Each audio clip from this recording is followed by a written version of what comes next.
హల్లెలూయా. దేవుని పరిశుద్ధ వాక్య భాగంలో నుండి మొదటి పేతురు పత్రిక 2వ అధ్యాయము 9వ వచనాన్ని చదువుకుని దేవుని యొక్క వాక్యాన్ని ధ్యానం చేసుకుందాం. అయితే మీరు చీకటిలో నుండి ఆశ్చర్యకరమైన తన వెలుగులోనికి మిమ్మల్ని పిలిచిన వాని గుణాతిశయములను ప్రచురము చేయు నిమిత్తము ఏర్పరచబడిన వంశమును, రాజులైన యాజక సమూహమును, పరిశుద్ధ జనమును, దేవుని సొత్తైన ప్రజలనై ఉన్నారు. ఈ పరిశుద్ధ వాక్య భాగం దేవుడు మన వెనుకల్లో ఆశీర్వదించును గాక. ఆమె చిన్న మాట ప్రార్థన చేసుకుందాం. ప్రేమ కలిగిన తండ్రి, మీకు వందనాలు. అయ్యో, పెదవసలో మీరు ఏర్పాటు చేసిన అగాపై సంపూర్ణ స్వార్థ సంఘం కొరకు నీకు వందనాలు. ఇగో చేరిన మీ ప్రజలందరినీ బట్టి నీకు స్తోత్రాలు ప్రభువా. ఈ దినము చదవబడిన లేఖనము ద్వారా నాతో మాతో స్పష్టంగా తేటగా మీరే మాట్లాడండి ప్రభువా. అయ్యా, మీరు మాట్లాడుచుండగా నీ మాటకు లోబడి నడుచుకోవడానికి నైనా కృపణీయమని ప్రార్థన చేస్తున్నాను. ప్రతి అడ్డులు ఆటంకాలన్నీ కొట్టివేసి మీ నామానికి మహిమ తెచ్చుకోమని యేసయ్య నామమున ప్రార్థిస్తున్నాము తండ్రి. ఆమేన్, ఆమేన్. హల్లెలూయా. దేవుని పరిశుద్ధ నామానికి మహిమ కలుగును గాక. ప్రభుని ఆరాధించడానికి వచ్చిన మీ అందరికీ ప్రభునామములో ప్రత్యేకమైన వందనాలు. మంచిది, కొద్ది నిమిషాలు దేవుని యొక్క వాక్యాన్ని ధ్యానం చేసుకుందాం. అందరూ కూడా ప్రార్థన పూర్వకం ఉండవలసిందిగా మనవి చేస్తున్నాను. హల్లెలూయా. మనందరికీ కూడా బాగా పరిచయమైనటువంటి లేఖనం ఇది, మొదటి పేతురు 2:9. దేవుడు ఎందుకు మనల్ని చీకటిలో నుండి విడిపించాడు, ఎందుకు ఆశ్చర్యకరమైన తన వెలుగు యొద్దకు దేవుడు మనల్ని నడిపించాడు అనేది మనం తెలుసుకోవాలి ఖచ్చితంగా. అండ్ చాలా మంది రక్షణ పొందారు, కానీ ఎందుకు పొందామో తెలుసుకోలేనందువలన రక్షణకరమైనటువంటి కార్యం వారి జీవితంలో జరగడం లేదు. హల్లెలూయా. కనుక పొందలేని వారు పొందాలని, పొందినటువంటి వారేమో అక్కడే ఆగిపోతున్నటువంటి పరిస్థితి మనం చూడగలుగుతూ ఉన్నాం. కనుక చీకటిలో నుండి దేవుడు మనల్ని ఆశ్చర్యకరమైన తన వెలుగులోనికి పిలిచాడట. ఎందుకు అనంటే దేవుని గుణాతిశయములను ప్రచురము చేయడానికి. హల్లెలూయా. అందుకని దేవుడు ఏం చేశాడంటే తన సొత్తైనటువంటి ప్రజలుగా ఉండడానికి మనల్ని ఎన్నుకున్నాడు. ఆయన ఎలా సొత్తైపోయాం మనం ఆయనకంటే, దేవుడు చిందించినటువంటి పరిశుద్ధ రక్తము ద్వారా, ఆయన మన కొరకు బలి అర్పణ ద్వారా మనము దేవునికి సొత్తైనటువంటి ప్రజలమయ్యామంట. హల్లెలూయా. మరి నీవు నేను దేవునికి సొత్తు అయితే, ఆపేయడం మంచిది అనుకుంటున్నాను. ఆపేయండి, ఎందుకు వచ్చింది అమ్మ? అందరు శ్రద్ధగా విందాం. హల్లెలూయా. నీవు నేను దేవుని సొత్తయ్యాం. ఏ విధంగా సొత్తయ్యాం అంటే, ఆయన వెల చెల్లించాడు మన కొరకు నిందలు అనుభవించాడు, అవమానాలు పొందాడు, గాయాలు పొందాడు, మరణాన్ని పొందాడు. ఇన్నిటిని ద్వారా దేవుడు మనల్ని తన సొత్తైన ప్రజలుగా చేసుకుని ఉన్నాడు. అపోస్తులైనటువంటి పౌలు గారు కొరింథీయులకు రాసినటువంటి మొదటి పత్రిక 6వ అధ్యాయంలో ఇలాగన సంఘముతో మాట్లాడుతూ ఉన్నాడు. మొదటి కొరింథీ పత్రిక 6వ అధ్యాయము 9వ వచనం చదవండి.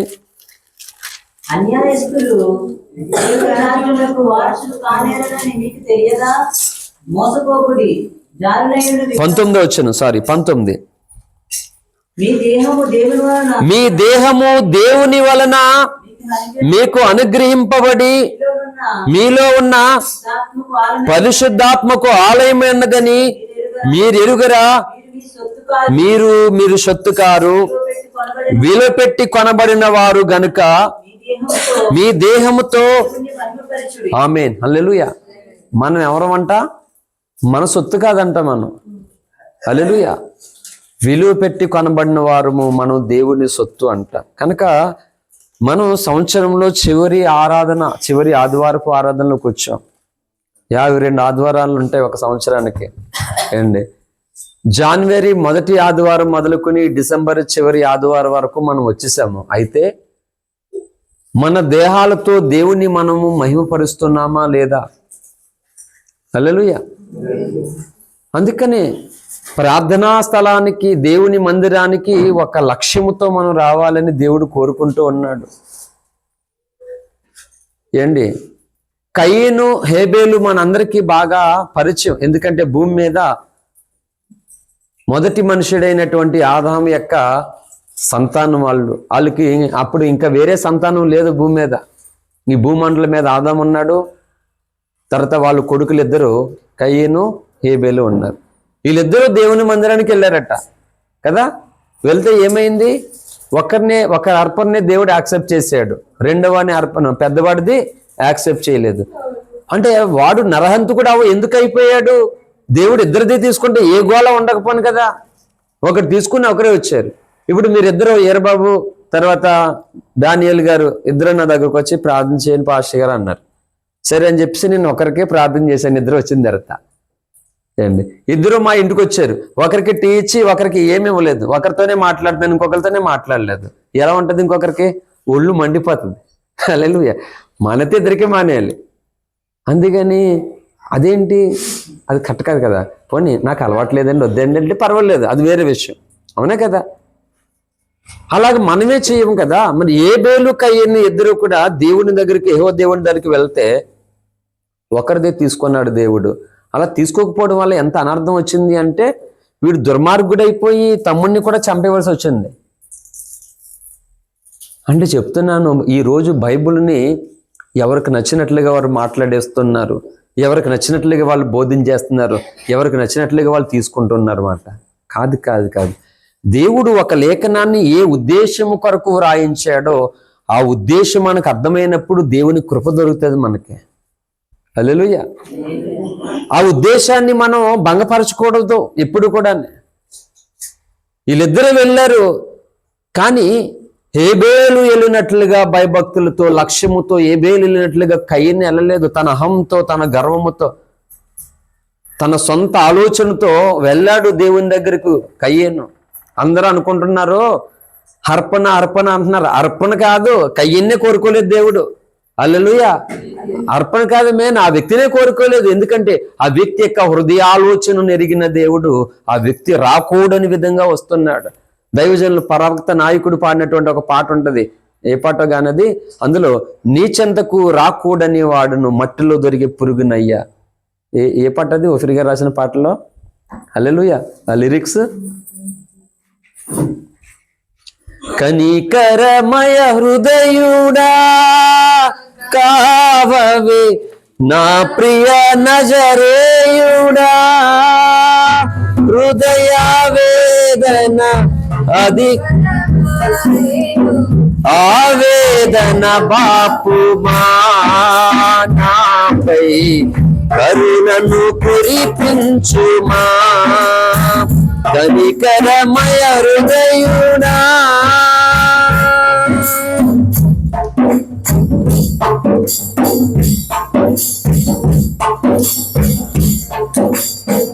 హల్లెలూయా. పాట మారిపోయిందా? పాట మారిపోయింది. హల్లెలూయా. నీ చెంతకు రాగూడని వాడిని మంటిలో దొరికే పురుగునయ్యా. అవును, థ్యాంక్ యూ. అదే పాడదాం. హల్లెలూయా. రేయింబవలు నాయాత్వ ధ్వని నీ సన్నిధిలో వినబడుచున్నది.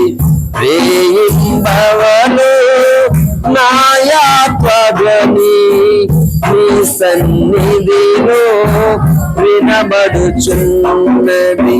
కరుణ తోడనొక మారు నాదశ, కరుణ తోడనొక మారు నాదశ వీక్షింపగవే యేసు ప్రభువా, వీక్షింపగవే యేసు ప్రభువా.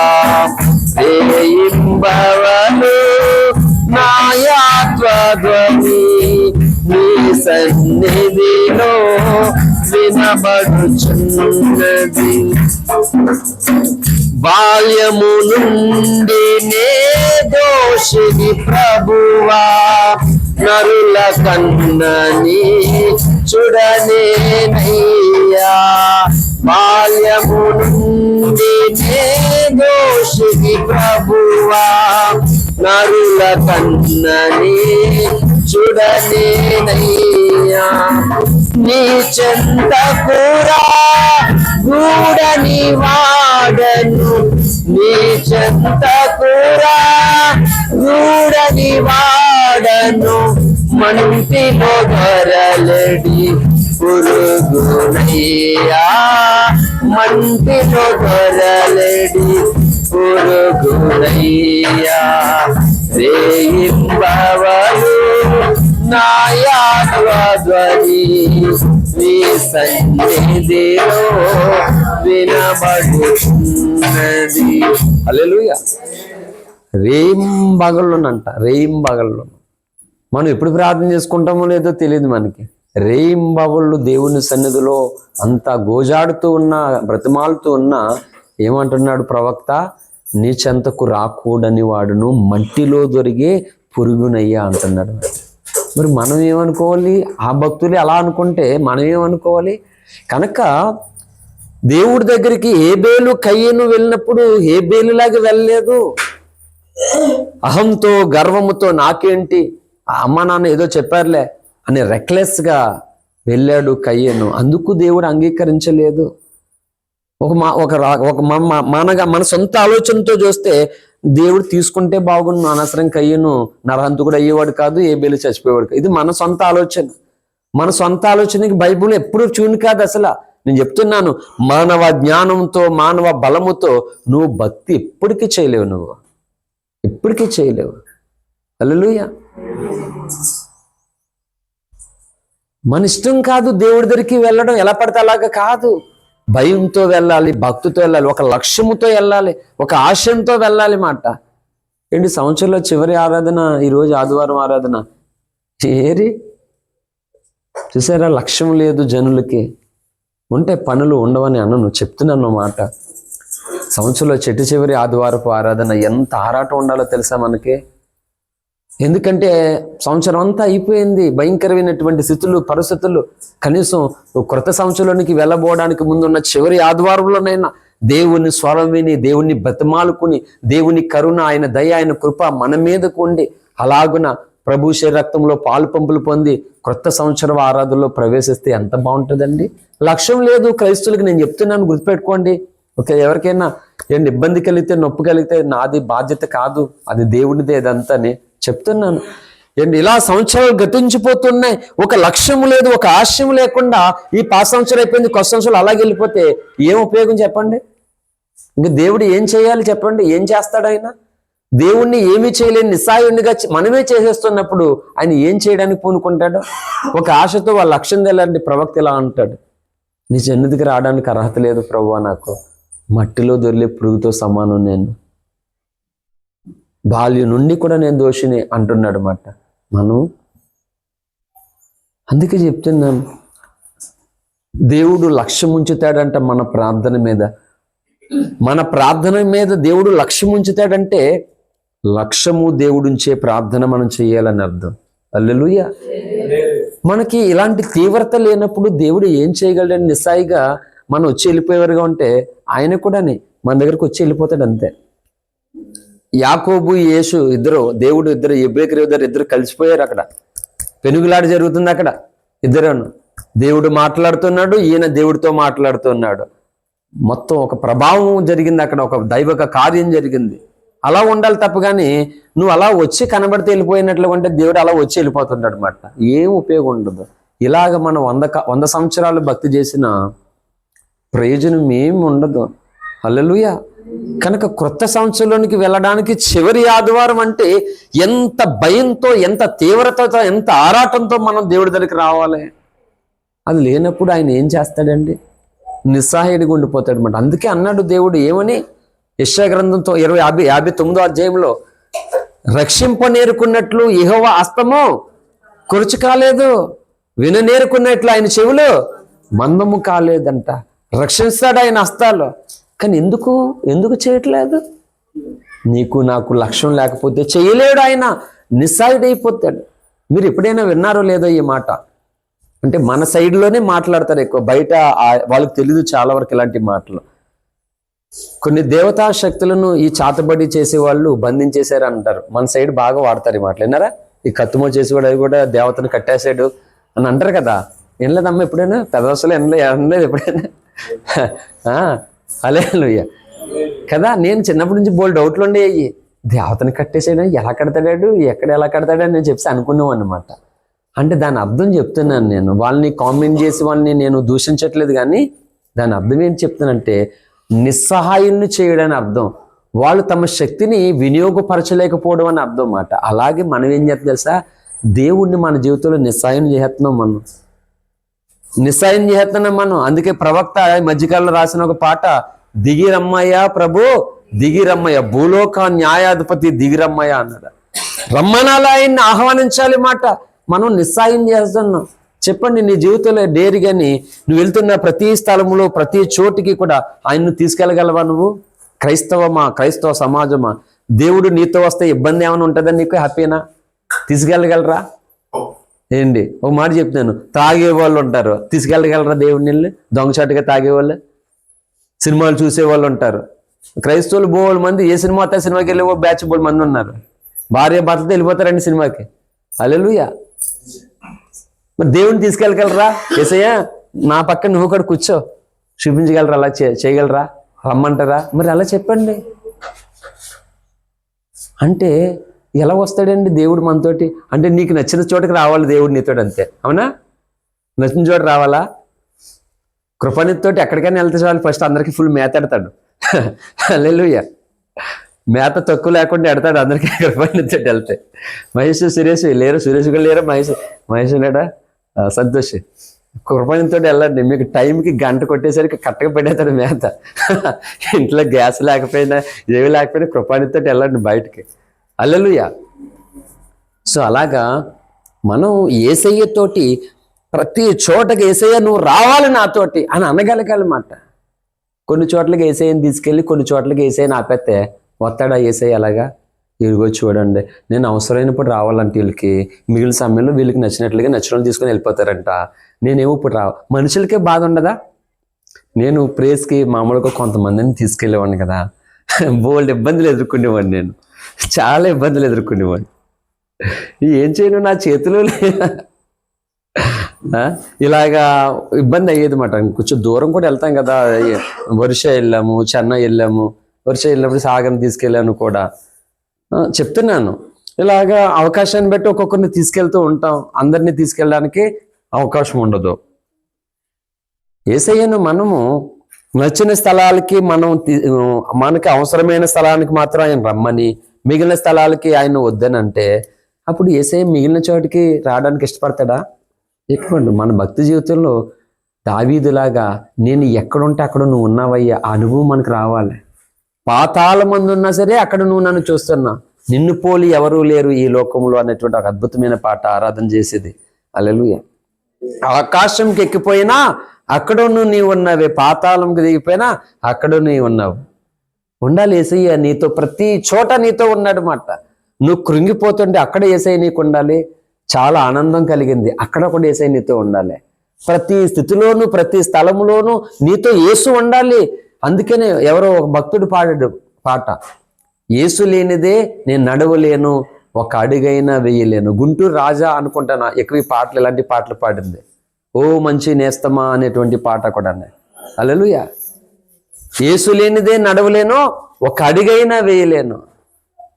ఉండాలి మన యాత్రలో యేసు ఉండాలి, మన బ్రతుకుల్లో యేసు ఉండాలి. అందుకే నేను చెప్తున్నాను, కొన్ని అనర్థాలు, కొన్ని నష్టాలు, కొన్ని వ్యతిరేకతలు కలగడానికి ఒక కారణం ఏంటి చెప్పినా, మనం తీసుకునే నిర్ణయాల్లో దేవుడు లేకపోవడం.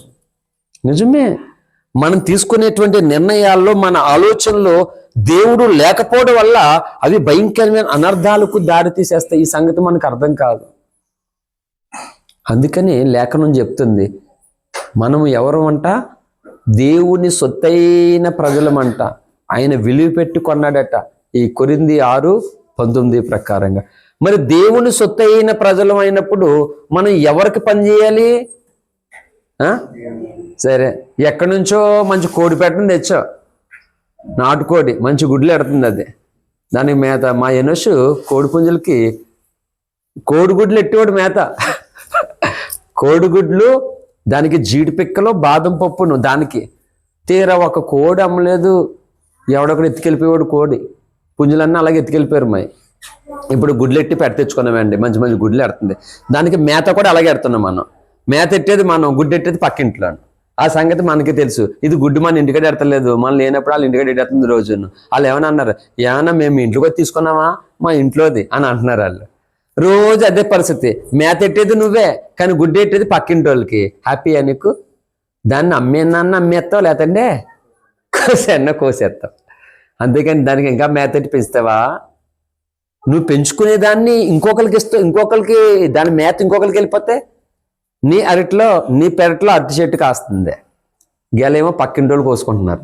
పెంచుతావా నువ్వు? నీ చెట్లో జామ చెట్టు కాస్తుంది, ఇంట్లో కాయలేమో పక్కింటి వాళ్ళు కోసుకుంటున్నారు. పెంచుతావా? హ్యాపీయా? మరి అదే చెప్తున్నాను, నిన్ను నన్ను దేవుడు తన సొంత రక్తాన్ని ఇచ్చి కొన్నాడు. నీ కొరకు నా కొరకు అన్ని అవమానాలు నిందలు పడ్డాడు ఆయన. మరి నువ్వు ఇప్పుడు ఎవరి కొరకు బ్రతకాలి చెప్పండి?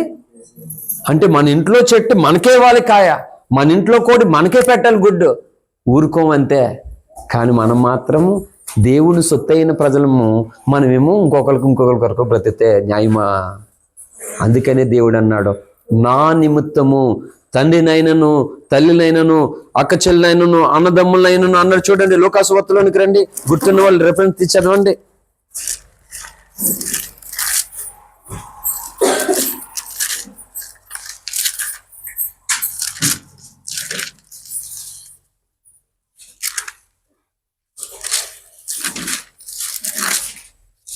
కనిపించిందమ్మా ఏమన్నాని? నా నిమిత్తము అన్నదమ్ములైనను అక్కచెల్లెలైనను అనేటువంటి మాట 14:25 తల్లి. థ్యాంక్ యూ అమ్మా, చదువు తల్లి. ఎవడైనా నా యొద్దకు వచ్చి తన తండ్రిని తల్లిని భార్యను పిల్లలను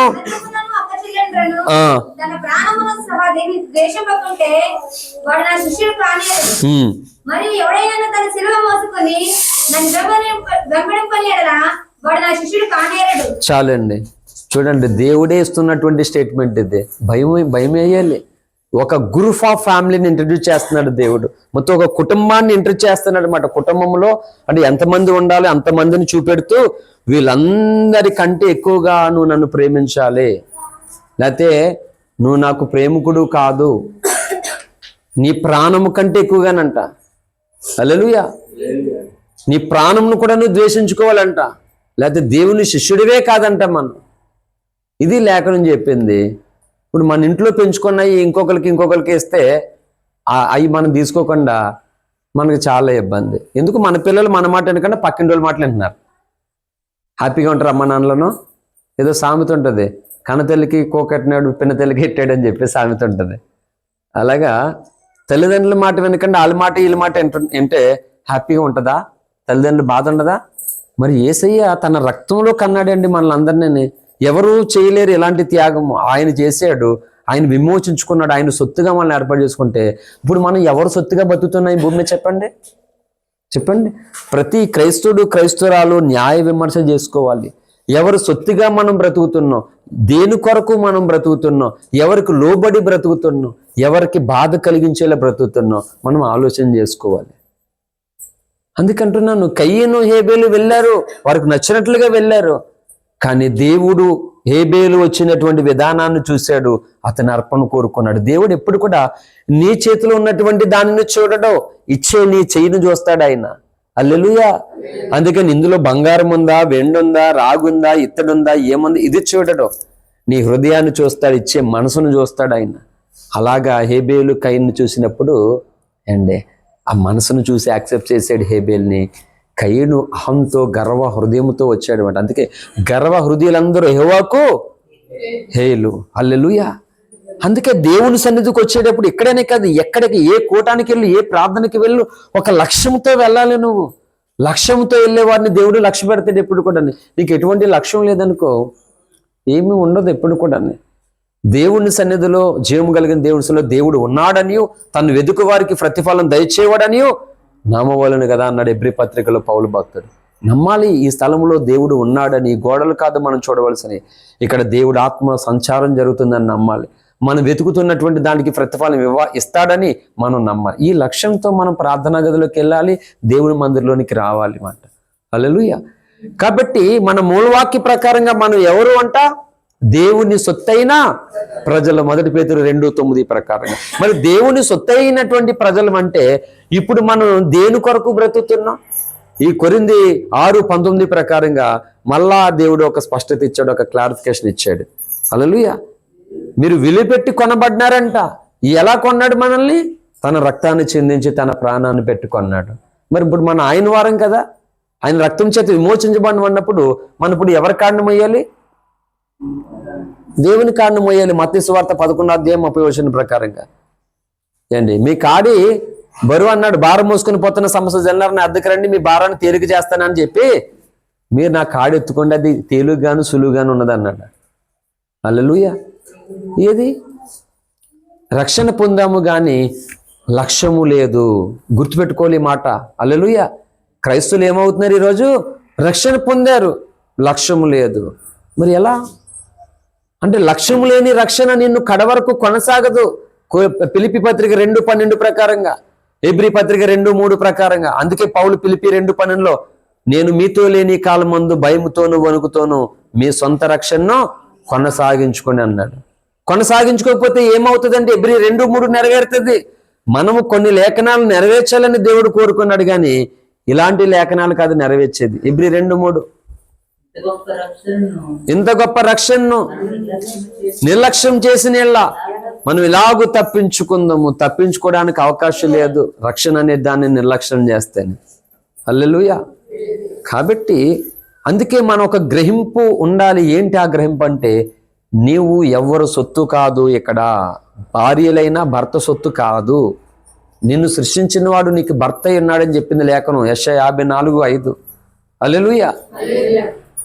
మిగిలిన విషయాల్లో భార్య భర్తకి ఒకరినొకరు గౌరవించుకుని ప్రేమించుకుని లోబడి అన్ని చేయాలి.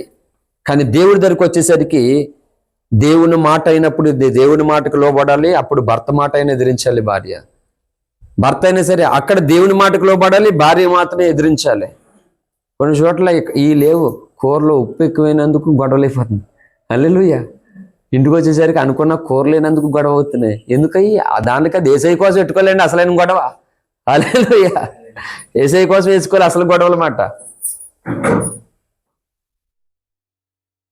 దేవుని సొత్తు అంట. సొత్తు ఎంతగా ఆయన మనల్ని అంగీకరించాడు చెప్పాను. ఇక్కడికి వచ్చినటువంటి నేను 2వ వారంలో చెప్పాను దేవదూతల కొరకు. ఏంటి దేవుడు నుండి మనకి 7 కేటగిరీస్ ఉన్నాయి. దేవుడు మొదటి స్థానంలో, మనం లాస్ట్ స్థానంలో, మధ్యలో కెరూబులు, సెరాఫులు, ప్రధానులు, అధికారులు, దేవదూతలు. లాస్ట్ మనం మాట. అటువంటిది లాస్ట్ ఉన్నటువంటి మనం తీసుకుని వచ్చి మొదటి వారిగా పెడదాం అనుకుంటున్నాడు దేవుడు. ఇంత స్థాయి దేవుడు మనకిస్తూ ఇంత కృపనివ్వడానికి ఇంత త్యాగం దేవుడు చేస్తే మనం మాత్రం ఇక్కడ ఎవరు సొత్తు పడతాలు సొత్తు అయిపోతున్నాం. మనం ఇక్కడ ఎవరు పడతాలు మన మీద పెత్తనాలు చేస్తున్నారు, ఎవరికి నచ్చినట్లుగా వాళ్ళు మనం బ్రతికేస్తున్నాం. ఇది మనకు ఉండకూడదు. మన జీవితాల్లో సమస్య లేదు. మన జీవితంలో ఇది ఉండడానికి వీలు లేదు. ఏ సాధు సుందర్ సింగ్ని దేవుడు దర్శించినప్పుడు, బైబిల్ చింపేశాడు కాలేజీ చదువుతున్నప్పుడు, దేవుడు దర్శించినప్పుడు దేవునికి తాను అప్పగించుకున్నాడు. వేల కోట్ల ఆస్తి, ఒకడే వారసుడు కుటుంబం అంతటికి. కానీ సాధు సుందర్ సింగ్ దేవుని కొరకు, క్రీస్తు కొరకు అందరిని వదులుకొని వచ్చాడు. చివరికి ఇంట్లో వాళ్ళే, కన్న తల్లిదండ్రులే విషం పెట్టి అన్నంలో భోజనం పెట్టేశారు. తనకి విషం పెట్టిన అన్నం పెట్టారు. చూసారా? ఈ లోకం దేవుడి దగ్గరకు రానివ్వదు. ఈ లోకం దేవుని కొరకు బ్రతకనివ్వదు. దేవుని కొరకు ఒక మంచి ఆలోచన కలిగి ఉండు, దాన్ని భంగపరచాలనే ఆలోచన బోల్ మంది దాడి చేస్తారన్నమాట. హల్లెలూయా. గుడికి వెళ్తే పరుగు పోతున్నాయంటే చాలా మందికి. రోడ్డు మీద ఆగేసి పడిపోతే ఏ పరుగు పడలేదు. మగోడు తాగుతాడండి. ఏంటట? మగోడు తాగుతాడంట. ఎంత దారుణంగా తయారయ్యారు అంటే అంత దారుణమా? దేవుని సన్నిధికి వెళ్తే తాగుబోతోడి కన్నిచ్చే విలువ కూడా ఇవ్వరా? ఇలాంటి లోకంలో మనల్ని దేవుడు ఎన్నుకున్నాడండి. అంటే ఎందుకంటే నిన్ను ఎలాగ ఎన్నుకున్నానో అది లోకానికి చూపించాలనుకున్నాడు. అనేకులకు సిగ్గు కలగడానికంట దేవుడు నిన్ను చూపిద్దాం అనుకున్నాడు. మనం అది ఇవ్వలేకపోతున్నాం దేవునికి. హల్లెలూయా. అందుకే మీరు మీ సొత్తు కాదు. మీరు ఎవరి కోసం నువ్వు కోసేసుకోవడానికి నీ సొత్తు కాదు. నీ దేహము దేవుని ఆలయం అన్నాడు. అందుకనే ఏంటి ఇది వీళ్ళకి అని వాళ్ళ కోసం వీళ్ళ కోసం ఈ శరీరాన్ని కోసేసుకొని, ఈ శరీరాన్ని హింసించేసుకొని, కాల్ చేసుకుని ఇతరుల కొరకే కదా రకరకాలు చేసుకుంటున్నారు. అందుకే చెప్తున్నాను, ఈ దేహము దేవుని ఆలయము అంట. కొరింథీ 19 ప్రకారంగా. కాబట్టి ఆయన సొత్తు అయినప్పుడు మనం ఆయన కొరకే బ్రతకాలి. అందుకే కొరింథీ పత్రిక 2వ కొరింథీ పత్రిక 5వ అధ్యాయము 17వ వచనం 15 నుంచి చదవండి. 15 జీవించు వారి ఇక మీదట తమ కొరకు కాక తమ నిమిత్తము మృతి పొంది తిరిగి లేచిన వాని కొరకే జీవించుటకు.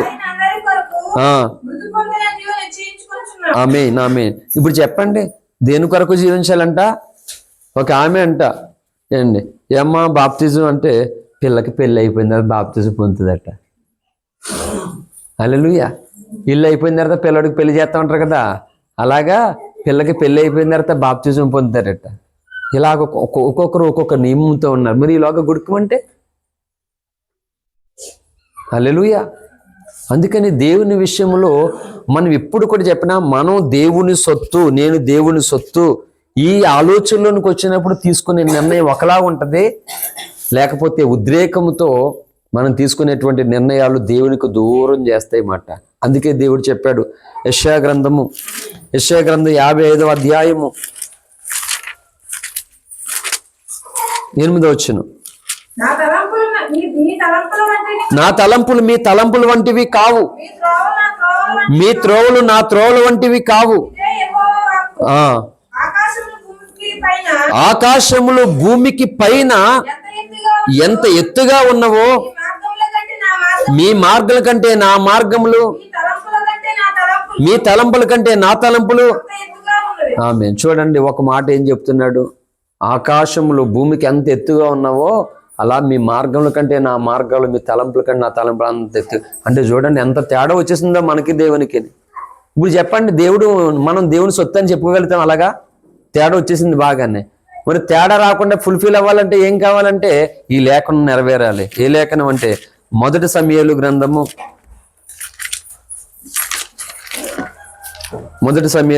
13వ అధ్యాయంలోనికి రండి. 14వ వచనం, యెహోవా తన చిత్తానుసారమైన మనసు గల యొక్కని కనుగొని ఉన్నాడు. చాలండి, తన చిత్తానుసారమైన మనసు గలవాడట. దావీదుని గురించి అందరికీ తెలుసు. హల్లెలూయా. సౌలుకి అది లేదు, పోగొట్టుకున్నాడంటే ఆ కృపను. అందుకని ఆ 5వ వచనం అన్నాడు, ఏమన్నాడు, అయితే నీ రాజ్యము నిలవదు అన్నాడు. రాజ్యం నిలవలేదు.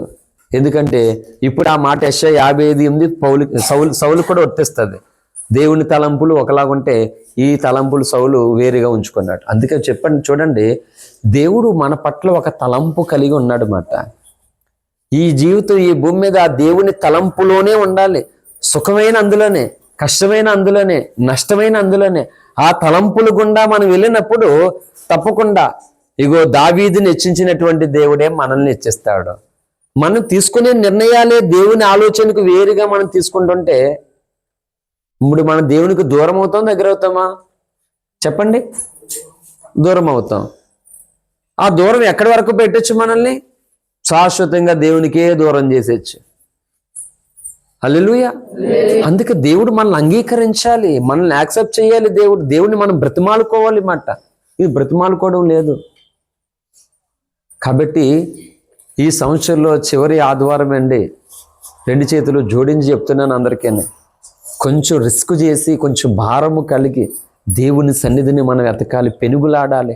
ఆయన స్వరం వినడానికి ఏనుగు చెవులు అంటారు కదా, అలాగా ఈ చెవుల్ని చాలా పెద్దవి చేసుకోవాలన్నమాట వినడానికి.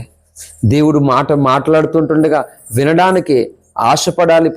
దైవజనులు అంటారు, మాట్లాడుచున్న ప్రభువా నీ స్వరమును నాకు విన నేర్పుము. ఎందుకు వినాలంట? సరళమైన త్రోవలందు నడవ నాకు నేర్పు, త్రోవ వైరి నడుమ శత్రువుని ఎరగ నాకు నేర్పు అన్నాడు. వైరి అంటే సాతానుడు మాట. ఆ త్రోవలో ఉన్న సాతానుని అంటే నీ భక్తిని, నీ ఆత్మీయతను పోగొట్టేటువంటి ఆ వైరి విరోధి సాతాన్ని ఎరగ నాకు నేర్పు. హల్లెలూయా.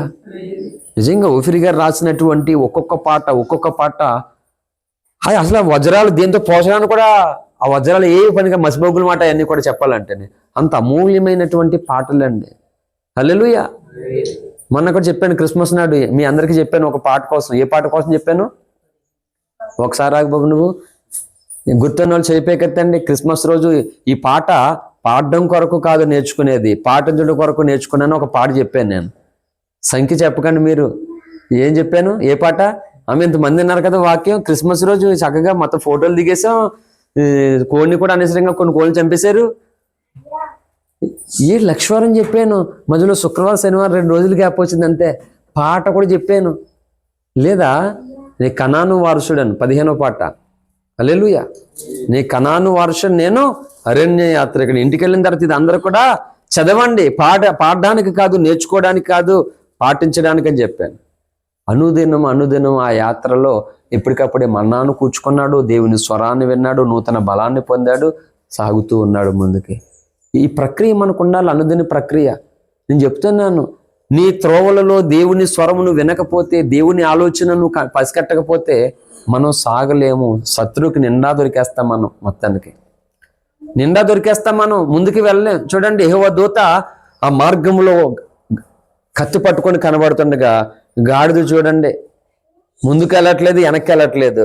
ఎందుకంటే యజమానుడు చచ్చిపోతాడు ముందుకెళ్తేనే అని చెప్పేసి అక్కడ ఆగితే గాడిదను కొడుతున్నాడు. కొంతమంది కన్నీరు కార్చేవాళ్ళని బాధ పెడతారు, మేలు కోరేవారిని బాధ పెడతారు, గమ్యానికి నడిపించే వాళ్ళని బాధ పెడతారు. గాడిదని అలా కొడుతున్నాడు, చంపేస్తాను నిన్న, కత్తి ఉంటే నా చేతులు అంటున్నాడు. గాడిద మాత్రం ముందుకు తీసుకెళ్ళట్లేదు, యజమానుని చంపేస్తాడు యెహోవా దూత. దేవుడే యెహోవా దూత అంటే. హల్లెలూయా. అలాగే ఏమవుతుందో తెలుసా, ఇశ్రాయేలు పరిస్థితిలాగా ముందేమో సముద్రం, వెనకాల ఫరో సైన్యము. సామెత ఉంటుంది, అందుకనే ముందు గొయ్యి వెనక నొయ్యి అనే సామెత. ఇందులో దూకిన సత్తం. గుయ్యి ఏంటి, నొయ్యి ఏంటి, ఏ రాయి అయితేనేంటి పొలి రాళ్ళు కొట్టుకోవడానికి అన్నట్టుగా ఈ రెండింటి మధ్య ఇరుకుబడి ఉన్నామన్నమాట. అందుకంటున్నాను, మన త్రోవలను సరాలం చేస్తానని వాగ్దానం చేశాడు దేవుడు. సామెతల గ్రంథము 5వ అధ్యాయము 6వ వచనం చదవండి. సామెతలు 3:6. నా ప్రవర్తన అంటనే ఆయన అధికారమును ఒప్పుకొనుము, అప్పుడు ఆయన నీ త్రోవలను సరళం చేయును. ఆమేన్. హల్లెలూయా. నీ ప్రవక్తన అంతటి యందు ఆయన అధికారమును ఒప్పుకొనుము, అప్పుడు ఆయన నీ త్రోవలను సరళము చేయను. నేను జ్ఞానిని కదా అని నువ్వు అనుకునొద్దు. యెహోవా యందు భయభక్తులు కలిగి చెడుతనం విడిచిపెట్టుము, అప్పుడు నీ దేహమునకు ఆరోగ్యము, నీ ఎముకలకు సత్తువే కలుగును. నీ రాబడి అంతట్లో ప్రథమ ఫలమును, నీ ఆస్తిలో భాగమునిచ్చి యెహోవాను గణపరచుము, అప్పుడు నీ కొట్టలో ధాన్యమును సమృద్ధిగా ఉండును. నీ చదువుతల్లి, ఇక్కడ నాకు ప్రింటింగ్ కనిపించట్లేదు. ద్రాక్షారసము పైకి పొరలి పారెను. హల్లెలూయా. మన త్రోవలు సరాలము చేయబడాలంట. అంటే అక్కడ మన ఆరోగ్యాన్ని, మన ఆర్థికతను పాడు చేసి, నాశనం చేసి, అన్నిటిలో నుండి కూడా మనం దేవునికి లోబడవలసినప్పుడు లోబడితే అన్ని సరాలం చేసుకొస్తాడట దేవుడు. నేను జ్ఞానాన్ని కదా, నాకు అన్ని తెలుసు కదా అని అవి వదలకూడదట. హల్లెలూయా. లోబడంలోనే ఉందండి అసలు జ్ఞానం. లోబడకపోతే ఏం జ్ఞానం చెప్పండి? లోబడితేనే దైవ జ్ఞానం వస్తుంది. లోబడలేనప్పుడు దైవ జ్ఞానం ఉండదు, ఉన్న జ్ఞానం పోతుంది అన్నమాట. హల్లెలూయా. కాబట్టి దేవుడు తన చిత్తానుసారమైన మనసు అంట. అది వదిలేవద్దు. యెషయా 55:8 చాలా ఎత్తుగా ఉన్నదట. భూమికి ఆకాశం ఎంత ఎత్తుగా ఉన్నదో అలాగే మీ మార్గాలు నాకు అలాగే ఉన్నాయి, మీ తలంపులు నా తలంపులు అలాగే ఉన్నాయి అన్నాడు. ఇప్పుడు చెప్పండి, ఇక్కడే దేవుడు చూసినప్పుడు ఇంత త్యాగం చేసి దేవుడు మన కొరకు ఇంత రక్తాన్ని చెందించి ప్రాణం పెట్టి అవమానాలు పొందితేనే ఇంకా ఇక్కడ ఎలాగుంటే, ఇక్కడ ఎలాగున్న వాళ్ళని తీసుకెళ్ళి అక్కడ అలా పెడతాడా చెప్పండి? పెడతాడా? పరలోకంలోనూ మనం షాప్కి వెళ్తాం, ఏంటి పోయిన 4 బిందులు ఇవ్వండి అని అడుగుతారా? ఎవరన్నా సిల్లడిపోయిన బిందులు ఇవ్వండి అడుగుతారా? టీ గ్లాసులు, టీ కప్పులు ఏంటి సిల్ అయిపోయి కారిపోతాయి కదా, ఇవ్వండి అని అడుగుతారు. వెళ్ళి మంచి ఇవ్వండి, చిన్న గీత ఉందనుకో, ఇది బాగాలేదు ఇంకోటి తీసి, అమ్మ మంచిదమ్మా అది గీత ఏం కాదు ఇలా అంటే వచ్చేస్తుంది అన్న. సరే లేదండి ఇంకోటి ఇవ్వండి అంటాం. అంటే మనం కొనే అన్ని మంచి కావాలి.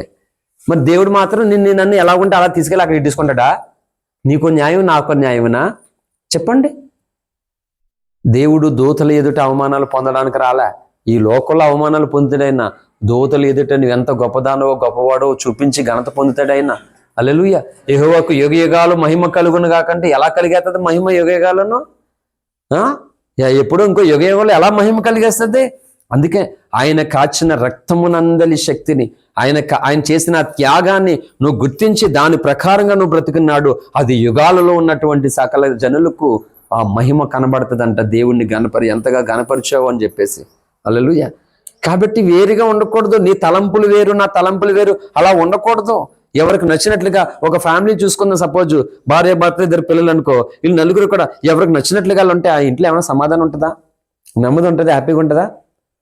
ఉన్నా లేకపోయినా నలుగురు ఒకే ఆలోచన అనుకో, అసలు ఏమున్నా లేకపోయినా ఆనందంగా ఉంటారన్నమాట. ఎందుకంటే ఒకటే ఆలోచన, నలుగురు ఒకే ఆలోచన కాబట్టి ఎడ్జిట్ అయిపోతారన్నమాట. అర్థం చేసుకుంటారు, ఒకరికొకరు రెస్పెక్ట్ చేసుకుంటూ, గౌరవించుకుంటూ, ప్రేమించుకుంటూ చక్కగా సాగుతుంది. అలాగా లేదనుకో తత్వం, నలుగురు 4 రకాల నిర్ణయాలు తీసుకుంటారు. అవి ఎన్ని అనర్థాలకు దారి తీస్తుందో తెలియనటువంటి పరిస్థితి. ఉన్న శాంతి ఉండదు, నెమ్మది ఉండదు, ప్రశాంతత ఉండదు. అంటే ఇవన్నీ కూడా ఎందుకు జరుగుతున్నాయంటే దేవుని సొత్తు అయినటువంటి మనము ఆ సొత్తుగా ఉండకపోవడం వల్ల ఈ అనర్థాలన్నీ కారణం మాట. హల్లెలూయా. కాబట్టి ఈ సంవత్సరం చివరి ఆదివారపు ఆరాధన కొద్దిగా సీరియస్గా విందాము. సీరియస్గా విన్న దానిని ఆచరణలోకి తీసుకొద్దాం. కొత్త సంవత్సరంలోనూ కూడా అలాగా కొత్త వారిగా మనం ప్రవేశించాలి. లేకపోతే రొటీన్గానే ప్రతి సంవత్సరం వస్తుంది 31st, ప్రతి సంవత్సరం వస్తుంది January 1st. హల్లెలూయా. ఈసారి ఏమనుకోవాలి తెలుసా? మార్చుకోవాలి. నేను రావాలి ఫస్ట్. హల్లెలూయా. బాగుందా? ఫస్ట్ రావాలా వద్దా? చెప్పండి. మన పిల్లల స్కూల్కి వెళ్ళి అందరికంటే లాస్ట్ రావాలి అని కోరుకుందామా? ఎందుకు? స్కూల్ దగ్గరికి వెళ్తాం కదా పిల్లలకి, వాళ్ళు ఎప్పుడు కనబడితే బాగుంటుంది. నేను మా మేనల్ కోసం వెళ్తాను కాకినాడ, అక్కడ అపోలో హాస్పిటల్ బ్యాక్ సైడ్ కాకినాడలో ఉన్నాను అనుకో అని, ఆ పిల్లల టైం తీసుకొచ్చి అంటే చూసుకుంటాను టైము. ఇంక 2 అయినా సరే, వాళ్ళు 4:30 వరకు ఇంకో 2 గంటలున్నారు. మొత్తం మీద ఏదోలాగా అలా టైం చూసుకొని వాళ్ళ కోసం వెయిట్ చేస్తాను. వాళ్ళు ఏమో కనబడరు. వీళ్ళు త్వరగొత్తే బాగుండు అనుకుంటాను. హల్లెలూయా. నిజమే కదా? January 1st, 31st అన్ని సంవత్సరాలు వస్తుంది. మరి నువ్వు ఎప్పుడు వస్తావు ఫస్ట్? ఆయన ఎదురు చూస్తున్నాడు దేవుడు. నువ్వు ఎప్పుడు వస్తావు ఫస్ట్? నా కుమార్తె అని అడుగుతున్నాడు. చెప్పవా ఆయనకి? ఈ ఫస్ట్లో ఏముందండి? అది కాదు ఫస్ట్. నువ్వు ఉండాలంట ఫస్ట్. దేవుని పని చేయడానికి ఫస్ట్, దేవుని కొరకు ఇవ్వడానికి ఫస్ట్, దేవుని కొరకు ప్రయాసపడడానికి ఫస్ట్, దేవుని కొరకు నలిగిపోవడానికి ఫస్ట్. ఇలా ఉన్నవాళ్ళు అవుతారు ఫస్ట్, అంతే. అన్నిట్లోనూ దూరంగా ఉండి దేవుడు నిన్ను ఫస్ట్ ఎట్టాలంటే అవుతుందా? అవదు. హల్లెలూయా. అందుకనే అనేకులు మొదటివారు కడపటివారు అవుతారట, కడపటివారు మొదటివారు అవుతారు. మొన్న చిన్నవయసులో చేశాను 2 వారాల క్రితం. ఎందుకు మొదటివారు కడపటివారు అయిపోతున్నారు?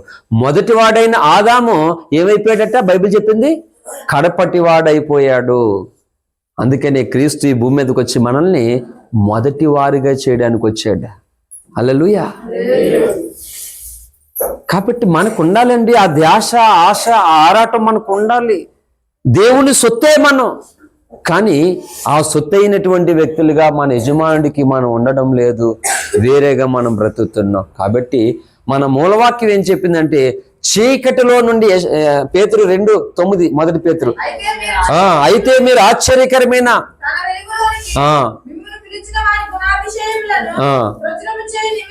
పడినమ్మా చాలు. హల్లెలూయా. ఎందుకు దేవుడు మనల్ని తన సొత్తైన ప్రజలుగా ఏర్పాటు చేసుకున్నాడు అని అంటే, తన గుణాతిశయములను ప్రచురము చేసే నిమిత్తం అంట. ఏంటి దేవుని గుణాలు? నువ్వు ఆరాధిస్తున్న దేవుడు ఎంత ప్రేమ కలిగిన వాడో నువ్వు చెప్పాలి. ఆ గుణాన్ని నువ్వు పొందుకోవాలి. హల్లెలూయా. ఆయన ఎంత క్షమించే మనసు కలిగినటువంటి వాడో ఆ గుణాన్ని, ఆ దయా గుణాన్ని నువ్వు పొందుకోవాలి మాట. అంతేగాని దేవుడు గొప్పోడు గిప్పోడు అని అంటే దెయ్యాలు కూడా తెలుసా? దేవుడి కోసం చెప్పమంటే మనకంటే దెయ్యం చెప్తుంది గొప్ప, కానీ తెలుసా? అవునా కదా? దెయ్యం చెప్తుంది మనకంటే గొప్పగా. మరి ఇంకేముంది? మనకు రాదు, దెయ్యం చెప్తుంది బాగా దేవుడు ఎలాంటి వాడు అని అన్నది కదా. ప్రధాన యాజకుడు క్షేవయ్య కుమారులని 7 ఉన్నారన్నమాట. వాళ్ళు ఏం చేశారంటే, అపోస్తులు దెయ్యాలు వదిలికొట్టినప్పుడు చూశారు. ఒరే వాళ్ళు ఎలా వదిలికొడుతున్నారు అర్థమైపోయింది. సీక్రెట్ ఏదో తెలుసా? లాస్ట్ని యేసునామములో పో అంటున్నాడు. అది సంగతే. ఇప్పుడు 7 అన్నదమ్ములు బయలుదేరారు. ఏ ఇంట్లో దెయ్యం ఉందో చూసుకుంటూ ఒక్కొక్కడు ఊరంతా తిరిగేస్తారనమాట. దెయ్యాలు పట్టిన వాళ్ళు కనబడ్డారు. వెళ్ళిపోయి యేసునామములో పో అంటే ఒంటి మీద గుడ్లు ఊడదీసి ఊరంతా తల్లి వాళ్ళని. హల్లెలూయా. మొత్తం ఒంటి మీద ఏమీ లేవు, తరివేసేమాట ఊరంతానే. పోటీగాళ్ళకి వెళ్ళారు ఊర్లోకి, ఏసునామం పట్టుకుని వెళ్ళిపోయారు మాట. హల్లెలూయా. అంటే నోటితో ఉచ్చరించడానికి ఏసునామము ఆ నరాన్న అణువున ప్రవహించాలి ఆ నామం ఉన్న దైవిక శక్తి. హల్లెలూయా. తరివేసేమాట. అప్పుడు ఆ దయ్యాలు అన్నాయే ఏమని తెలుసా, నజరేయుడగు యేసుని మేము ఎరుగుదాము, పౌలును కూడా ఎరుగుదాం, నువ్వెవడురా అని చెప్పి తరివేసే దయ్యాలు. వాళ్ళని దయ్యాల చేత తన్నించుకున్నారండి. ఎంత గొప్పతనం అండి. హల్లెలూయా. చూడండి అలాగా. అంటే దయ్యాలు కూడా యేసు ఎలాంటి వాడో ఎరుగును. హల్లెలూయా. మరి దయ్యాలు ఎరిగినప్పుడు దయ్యాలు సాక్ష్యం ఇస్తాయా, యేసు గొప్పడు నమ్మండి అని? ఏవో వాటికి తెలుసు. అలాగే మరి దేవుడు ఎంత గొప్పడో నీకు తెలుసు, మరి నువ్వు సాక్ష్యం ఇవ్వాలా? దయ్యంలాగా నువ్వు ఇవ్వకూడదా? చెప్పాలి. మనం కూడా దయ్యాల్లాగా అలా ఉండిపోవాలా, లేకపోతే సాక్ష్యం ఇవ్వాలా? దానికోసమే చెప్పింది. దేవుడు చెప్పాడు, నేను లేచి ప్రార్థన చేసినప్పుడు చిన్న వరుసలో ఏం చెప్పాలి, పెద్ద వరుసలో ఏం చెప్పాలి, మొత్తం తమ్మునీళ్ళు లేవు, పేర్లు లేవు, ఏమీ లేవు. పైగా నా టచ్ ఫోన్ మీద కూడా సాతాను దాడి చేస్తే లైవ్ కూడా లేదు ఈరోజు. ఇంకా సరే చేసుకోరా, చివరి వారం ఇంకా వినేవాళ్ళే లైవ్ అనుకుని ఫిక్స్ అయిపోయాను. సోమన్ రాజు అని సిమ్ తీసి ఫోన్ ఇచ్చి, సరే అది వ్యర్థమైపోకూడదు, రికార్డ్ చేయాలి, అందుకే లేట్ అయిపోయింది బాగా ఈరోజు. హల్లెలూయా. ఇంకెవరి మీద దాడి చేయాలి? వాళ్ళ మీద, మన దాకా పిల్లల మీద, భార్య మీద, నా మీద, ఇప్పుడు ఫోన్ మీద. హల్లెలూయా. నువ్వు నాతో ఉన్నావు, నీ మీద కూడా చేస్తాడు.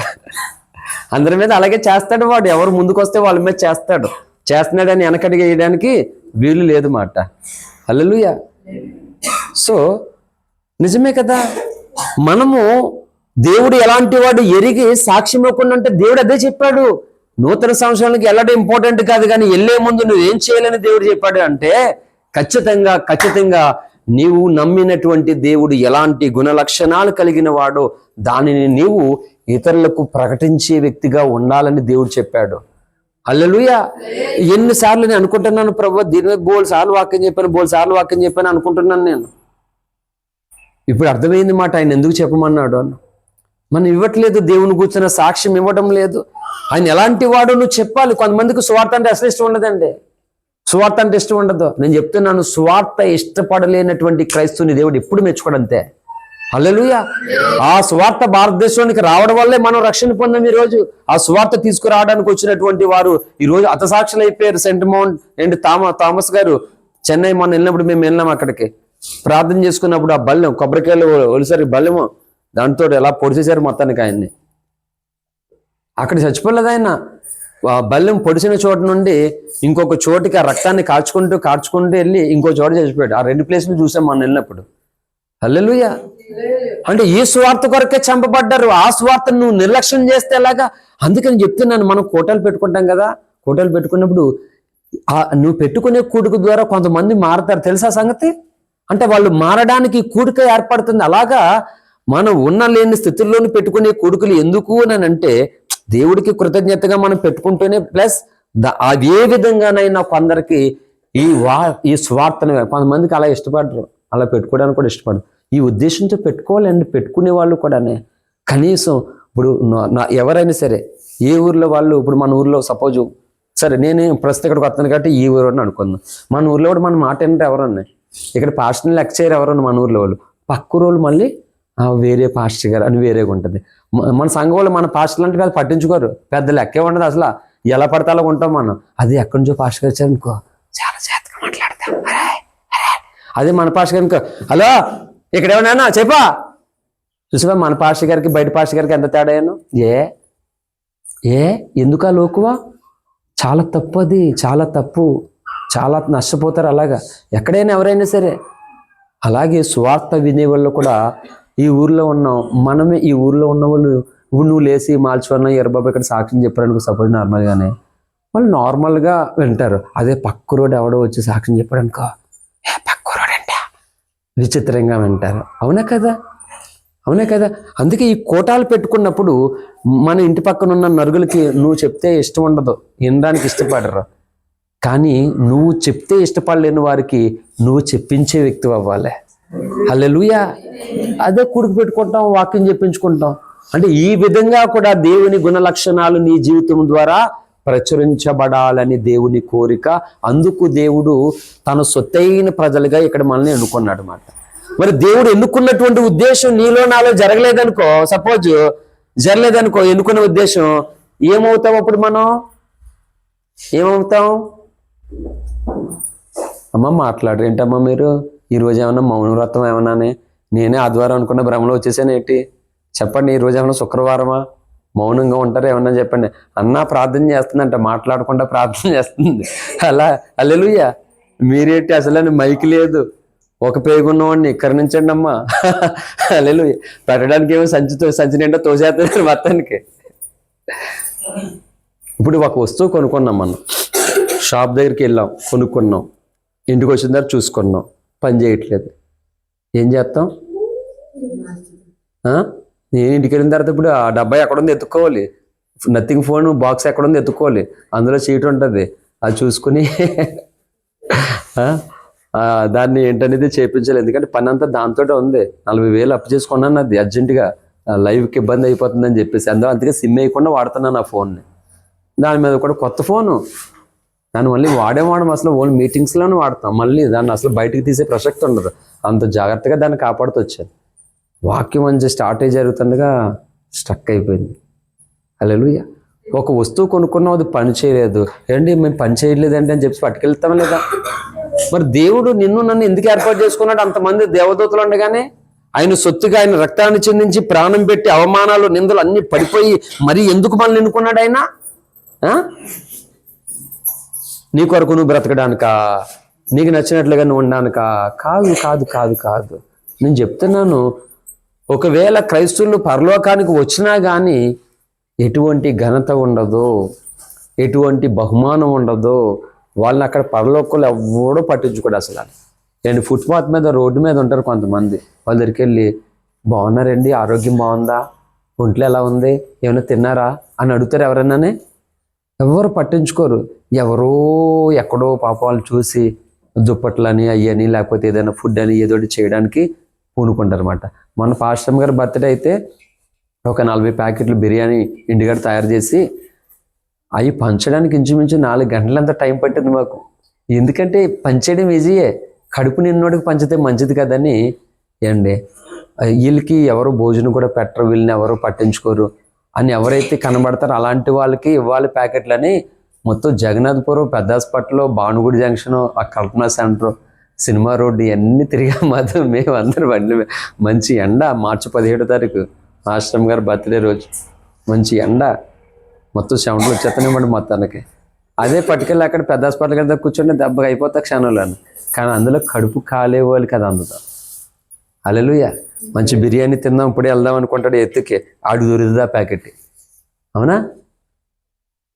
అలాగే యేసయ్య అక్కడ అంత గొప్ప దూతలు వీళ్ళందరూ ఉంటుండగా ఈ రక్షణ ఎందుకు నీకు నాకు ఇచ్చాడు, ఇన్ని బాధలు పడి ఎందుకు మనల్ని తన సొత్తైన ప్రజలుగా చేసుకున్నాడంటే, ఆయన లేకపోతే నా బ్రతుకు ఏమైపోను, ఆయన నన్ను దర్శించకపోతే నా జీవితం ఎలాగుండేదో అని కనీసం నీ జీవితంలో దేవుడు చేస్తున్నటువంటి కార్యాన్ని ఇతరులతో పంచుకునే వ్యక్తిగా, ఆ లక్షణాలను ప్రకటించే వ్యక్తిగా ఉండాలని దేవుడు కోరితే, ఇంకా కొత్త పెళ్లి కొడుకులాగా, కొత్త పెళ్లి కూతురులాగా నువ్వు సిగ్గుపడుతున్నావంటే ఏం చేస్తాడు రేపు పొద్దుటేసి? నిన్ను అక్కడ పట్టించుకోడు అసలా.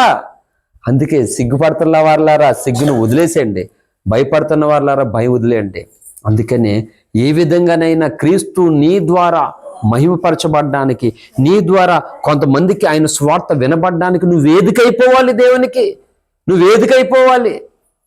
క్రైస్తవులకి ఇలాంటి ఆలోచన ఏముండదు అసలు, ఏముండదు. ఇంకా వీళ్ళు సొంత ఆలోచన ఒకటి ఉంటుంది మాట, దాని కొరకు ప్రిపేర్ అవుతారు. కానీ ఏ అవకాశం వచ్చినా వదులుకోకూడదండి అసలు. దేవుని స్వార్థ ప్రకటించడానికి అండ్ దేవుని ఇతరులకు ప్రకటించిన 4 ముక్కలు అవతల వినడానికి ఏ అవకాశం దేవుడు ఇచ్చినా దాన్ని మనం సద్వినియోగం చేసుకోవడానికి ఇష్టపడాలి, వదులుకోకూడదు అసలు. వదులుకున్నామంటే అర్థం ఏంటంటే సాక్షాత్తు దేవుడే నీకు అనుగ్రహించిన కృపను పోగొట్టుకున్నామని అర్థం.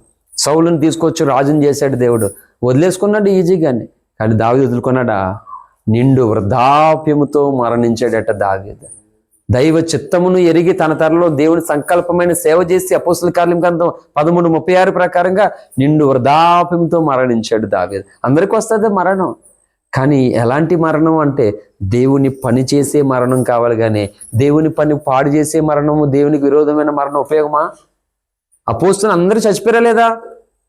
అందరూ చచ్చిపోయారు, హతసాక్షులు అయిపోయారు. ఇస్కరియోతు యూదా చచ్చిపోయా లేదా? చెప్పండి అమ్మా. ఏం అప్పుడు నేను లేని బాబోయ్ నన్ను కానీ అర్థమైపోతారనుకున్నట్లున్నారు మీరు. హల్లెలూయా. కానీ అపోస్తులకి మరణం వచ్చింది, ఇస్కరియోతు యూదాకి మరణం వచ్చింది. కానీ ఇస్కరియోతు యూదాకి మరణానికి ఏమైనా విలువ ఉందా?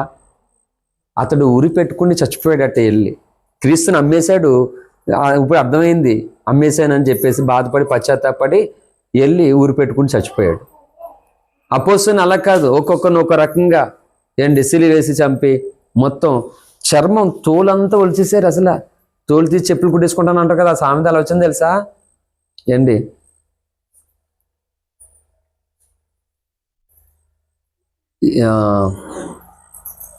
ఈ శిష్యుల్లో ఒక శిష్యుడి పేరు మర్చిపోయాను నేను. మొత్తం చర్మం ఒలిచేసి మళ్ళీ కుట్టేశారు తనకి. ఒక్కొక్క అపోస్తుల్ని ఎలా చంపేశారో చరిత్ర చదివాను నేను. గుండె పగిలిపోయేలాగా వేదన. పేతుర్ని సిలువే చంపుతుంటే ఆయన అంటాడో, నన్ను నా ప్రభులా చంపకుండా, నాకు అలా అర్హత లేదు, నాకు నా ప్రభుని అలా సిలువ చంపారు కదా, నన్ను పొంచేయండి, నేను ఎలాగ చంపుతాను కాబట్టి నన్ను తిరిగి రివర్స్గా వేలాడి చంపండి అంటే పేతుర్ని కాలు పైకెట్టి తల కింద కట్టి సిలువేసి అలాగే చంపారు. కానీ ప్రభులా చంపొద్దు అన్నాడు. నాకు అర్హత లేదు అలా చచ్చిపోవడము, నన్ను ఇలాగే తిరిగి అలర్ట్ చేసి చంపండి అన్నాడనమాట. ఒక్కొక్క శిష్యుని ఒక్కొక్కలాగా చంపారు. ఎందుకు చంపారు వాళ్ళందరంటే, ఈ సువార్త నీకు నాకు రావడానికి చంపబడ్డారు వాళ్ళందరూ. హల్లెలూయా.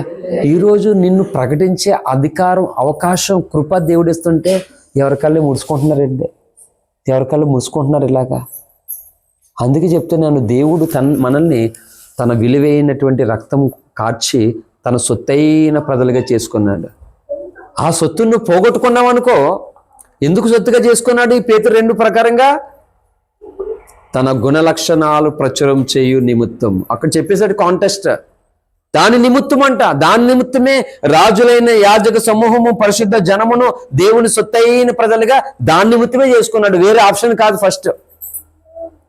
మరి అది మనం చేయకపోతే, ఇప్పుడు ఆయన మార్గాలు వేరు, మన మార్గాలు వేరు, ఆయన త్రోవలు వేరు, మన త్రోవలు వేరు. అప్పుడు 100% మనం వేరే త్రోవలోనికి వెళ్ళిపోతాం, నష్టపోతాం. ఎవడు నువ్వు నాకు త్రోవ చూపకపోతే ఎలాగనని ఇప్పుడే చెప్పొచ్చాను. నపుంసకుడు చెప్తాడు, పిలుపు వెళ్ళి చెప్పి సక్ చేస్తే సరైన త్రోవలోకి వచ్చి బాప్టిజం పొంది వెళ్ళిపోతాడు తను. హల్లెలూయా. అందుకని ఇప్పటి నుంచైనా సరే నిన్ను పెట్టి క్రీస్తు నీ చుట్టూ వారితో మాట్లాడడానికి నువ్వు ఒక వేదిక అవ్వాలి మాట. హల్లెలూయా. నీకు నాకు మాట్లాడడం రాకపోవచ్చు, కానీ ఇతరులు మాట్లాడడానికి నువ్వు వేదిక కావాలి, నువ్వు పూనుకోవాలి దానికి. మోషే అన్నాడు, నేను నాతో నాకు మాట్లాడడం రాదు అన్నాడు దేవుడితో తెగించి. కోపడ్డాడు దేవుడు. సరే అయితే నేను నీ అన్నను నీకు తోడుగేస్తాను, అతను నీ ముందు ఉంటాడు అని చెప్పి అన్నాడు. కానీ ఒక మాట చెప్తాను, దేవుడే అన్నాడు అలాగే అహరోన్ని మోషే చెప్పాడు. కానీ ఎవరు పని చేశారు చెప్పండి ఒక మాట. అహరోన్ చేసిన పని ఏముంది అసలు చెప్పాలంటే? పైగా అప్పగించింది కూడా చాలా ఇబ్బంది పెట్టేశాడు మళ్ళా కదా. ఒక రకంగా చెప్పాలంటే మోసే పనికి భంగమే చేశాడు అహరోన్ చేసింది ఏమీ లేదు చెప్పాలంటే. నీకు తోడుగా ఇస్తానులే, నువ్వు భయపడతావు కాబట్టి మీ అన్నను అన్నాడు. ఈ అన్న ఏం చేశాడు? దూడం చేశాడు అన్న. వాళ్ళకి భయపడిపోయి కోప్పడితే మోసేకి అల్లిపోయి దెబ్బతాడు. కాబట్టి చెప్తున్నాను, మనం ఏంటంటే ముందుకు రాక అలాగ ఉన్నామంతే బంధించబడి. ఎవరికి వాళ్ళు ముందుకు వద్దాం ఈ సంవత్సరంలో. దేవా కొత్త సంవత్సరంలోకి వెళ్ళేసరికి అంటే నెక్స్ట్ వీక్ నెక్స్ట్ ఆదివారం కొత్త సంవత్సర ఆరాధన, మనకు ఆదివారం ఆరాధన. ఈ ఆదివారం ఇదే చివరి ఆదివారం 2025. కాబట్టి కొత్త ఆదివారంలో నువ్వు వెళ్ళేటోడికి ఎలా ఉంటుంది తెలుసా? ఈ పాత స్వభావంతో నువ్వు ఉండకూడదు, ఈ పాత ప్రవక్తంతో నువ్వు ఉండకూడదు. అవును ప్రభువా, నేను ఇలా బంధించబడిపోయి నీకు మీద అలా ఉండకూడదు. నా ద్వారా, నా బ్రతుకు ద్వారా జనులు నిన్ను చూచినట్లుగా, నువ్వు ఎంత గొప్ప దేవుడువో, ఎంత శక్తిమంతుడు, ఎంత ప్రేమ కలిగిన దేవుడువో జనులు సూచించినట్లుగా నేను అలా నీ సొత్తుగా నేను బ్రతుకుతాను ప్రభువా, నాకు ఒక సహాయం చేయండి, నాకు మరో అవకాశం ఇవ్వండి దేవుడిని బ్రతిమాలుకుందాం. అటువంటి కృప దేవుడు మనందరికీ అనుగ్రహించునుగాక.